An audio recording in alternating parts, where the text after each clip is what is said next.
ಯಾವುದೇ ಲೋಹವು ನೀರಿನೊಂದಿಗೆ ಅಥವಾ ಹೈಡ್ರೋಕ್ಲೋರಿಕ್ ಆಮ್ಲದೊಂದಿಗೆ ವರ್ತಿಸಿದಾಗ ಏನ್ ಮಾಡುತ್ತೆ? ಜಲಜನಕ ಅನಿಲವನ್ನ. ಸೊ ಈಗ ನಾನೀಗ ಇಲ್ಲಿ ಸ್ಪ್ಯಾಚುಲಾದಲ್ಲಿ ಸೋಡಿಯಂ ಲೋಹ ತೆಗೆದುಕೊಂಡಿದ್ದೀನಿ.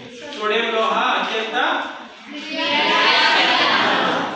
ಮತ್ತೆ ಇದು ಗಾಳಿ ತೆರೆದಿದ್ರೆ ವೇಗವಾಗಿ ವರ್ತಿಸುತ್ತೆ ಅಲ್ವಾ?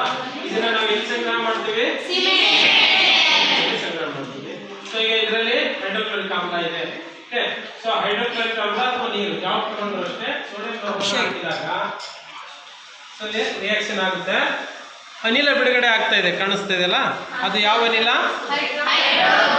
ಹೈಡ್ರೋಜನ್ ಅನಿಲ ಬಿಡುಗಡೆ ಆಗ್ತಾ ಇದೆ, ಹೈಡ್ರೋಜನ್ ಅನಿಲ. ಸೊ ಅಲ್ಲಿ ತೆಗೆದುಕೊಂಡಿರುವ ಲೋಹ ಸೋಡಿಯಂ.